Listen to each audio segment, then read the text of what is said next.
Добрый вечер, Киев. Добрый вечер, любимая Украина. Я Владимир Зеленский. Я нахожусь здесь, в центре Москвы, на Красной площади, на Манежке. Это говорит о том, что в эфире наша постоянная рубрика «Новости из России». Коротко о главном, что же произошло в центре России за последние сутки. В Москве состоялась перепись коренных москвичей. Новость для любителей автомобилей. Вслед за популярным автомобилем «Ладой Калиной» появится новая нашумевшая модель «Лада Канина». Еще одна новость от инновационного центра в Сколково. Ученые россияне разработали новую интернетовскую сеть, которую назвали «Чебурашкой». Специалисты утверждают, одна проблема – сеть будет работать только раз в году. Хочу отметить, что это не первое новаторство от сколковцев. Ранее, совсем недавно, ребята изобрели действительно работающий вечный двигатель.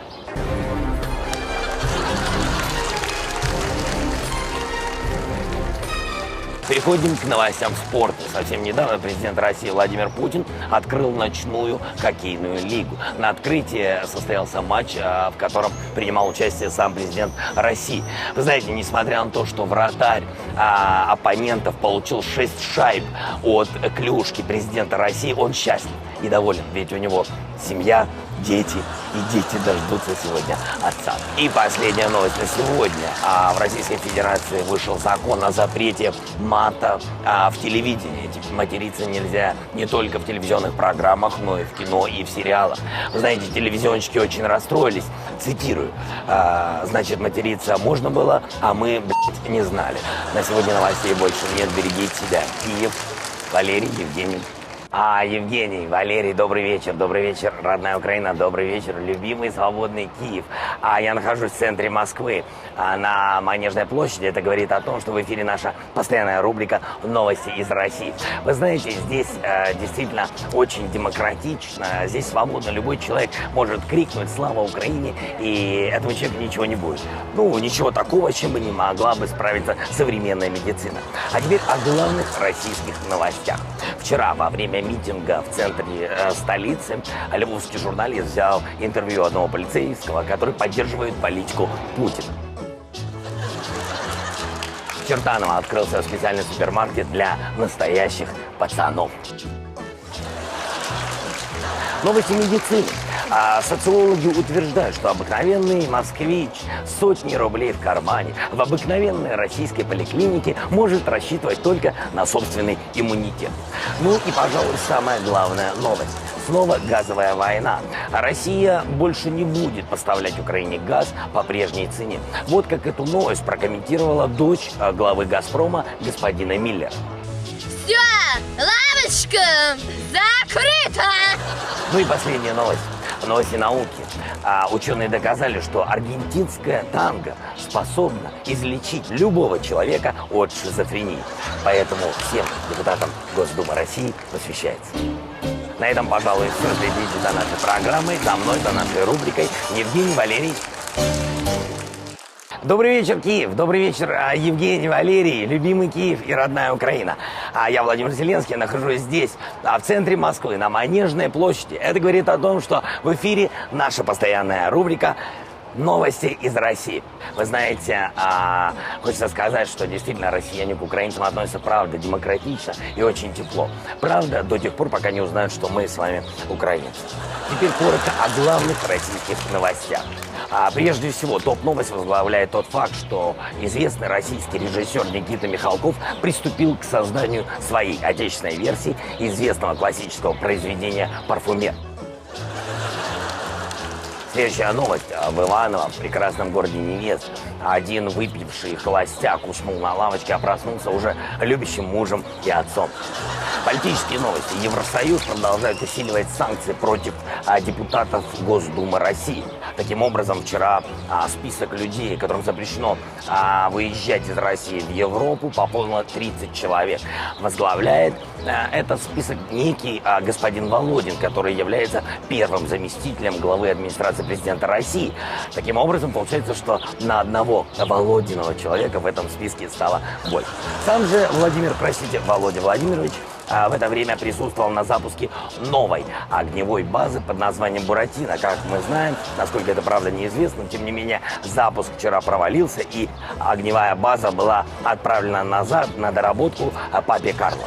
Что касается Украины, главная топ-новость, и всех украинцев поздравляю. Вчера Украине Евросоюз выделил еще один транш в размере 1,6 миллиардов евро.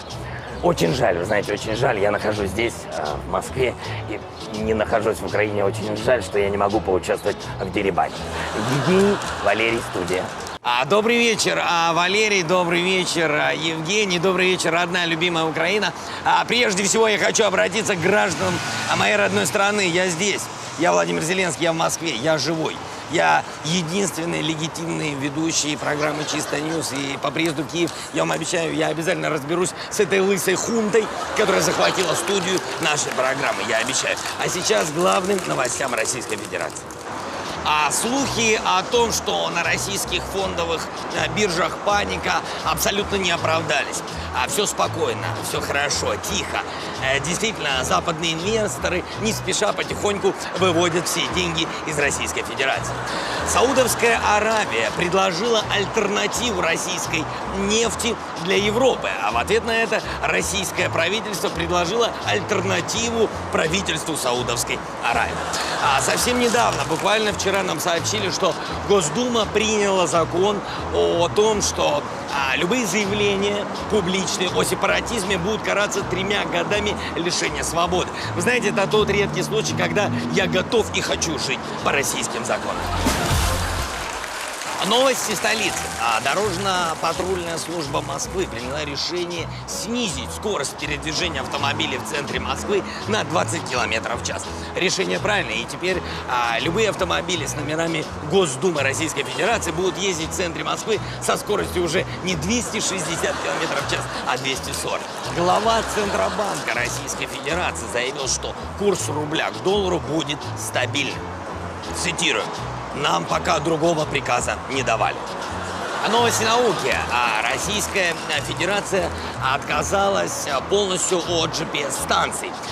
Вице-премьер-министр Российской Федерации Дмитрий Рогозин сказал, что обыкновенные граждане России не пострадают, потому что ученые уже разработали свою систему навигации. В Санкт-Петербурге, культурной столице России, между милицией и народом наконец-то воцарилось взаимопонимание. После вступления закона о запрете матерных слов на телевидении многим очень сложно стало выражать и формулировать свое мнение. Мы непосредственно тушим пожары. В каждом доме не поставишь пожарного инспектора. Поэтому это довольно-таки распространенный такой понятие. На этом все. Евгений, Валерий. Специально для вас Владимир Зеленский. Слава Украине. Ой. Добрый вечер, любимая Украина. С приветом из Москвы, с приветом из России. Я Владимир Зеленский. Хотя, вы знаете, судя по тому, как некоторые россияне к нам, украинцам, относятся, с приветом не я, Владимир Зеленский, а именно некоторые россияне. Теперь к главным событиям России. Дмитрий Медведев заявил о начале крупнейшей антитеррористической акции в Дагестане. В Тульской области был найден поп, которого Боженька любит больше всего.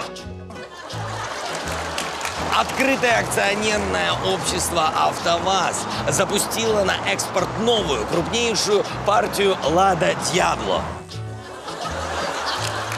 К другим новостям.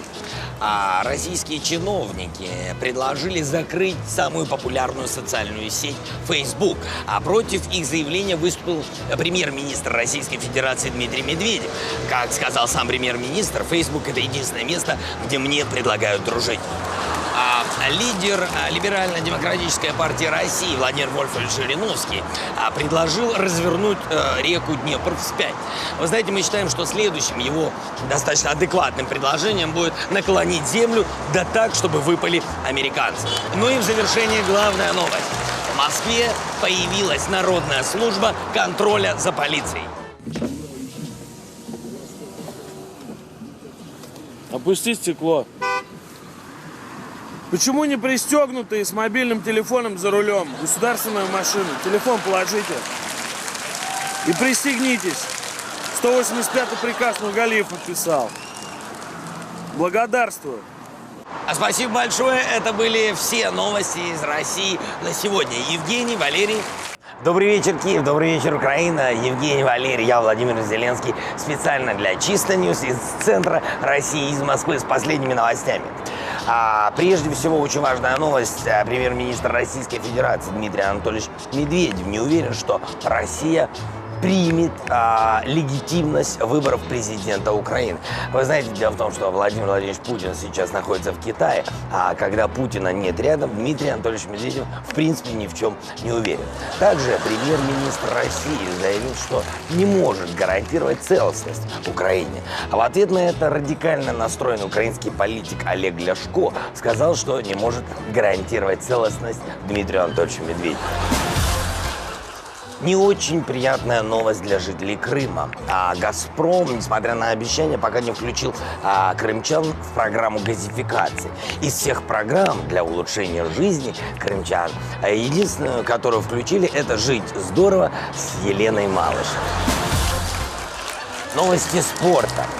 Вы знаете, в преддверии чемпионата мира по футболу большинство специалистов уверены, что россияне отборочные матчи пройдут с легкостью, потому что их соперники Бельгия, Алжир и Корея. А сборная Украины, естественно, к сожалению, не прошла на чемпионат мира, поэтому что остается украинцам, так это болеть. Болеть за сборную Бельгии, Алжира и Кореи.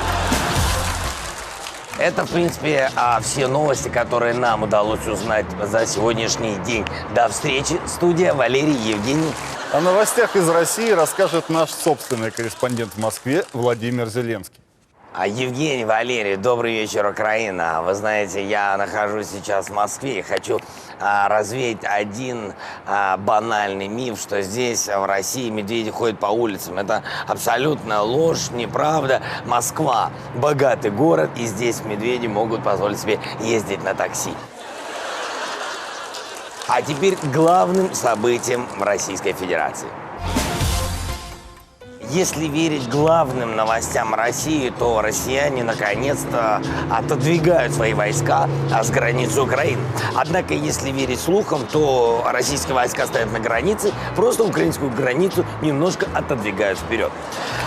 Еще одна важная российская новость. Премьер-министр Российской Федерации Дмитрий Анатольевич Медведев заявил, что цена на газ для украинцев не маленькая, но справедливая.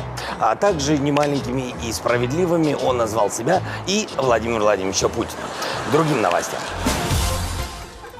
У самолета авиакомпании «ЮТР» произошла поломка где-то в бортовой системе, вследствие которой самолету вместо египетского Шарм-эль-Шейха пришлось приземлиться где-то на территории Турции. Несмотря на это, ни одной жалобы от туристов не поступило. Люди продолжали бухать в Турции так же, как собирались это делать в Египте. А сейчас переходим к главным фото-новостям. Российское правительство продолжает тщательно заботиться о своей полиции. Лично я видел недавно на дорогах Москвы сверхсовременный автобус с кондиционером. Еще одна автоновинка. Автомобиль «Лада Кадилла». Еще одна московская новость. Крупный светский скандал. Супруга одного известного олигарха, господина Рыболовлева, подала на него в суд за измену и отсудила тем самым 4,5 миллиардов долларов. Господин Рыболовлев заплатил по 1 миллиарду за каждый раз и полмиллиарда за тот раз, который действительно не получился. Собственно говоря, на сегодня все. Увидимся на следующей неделе. Евгений, Валерий.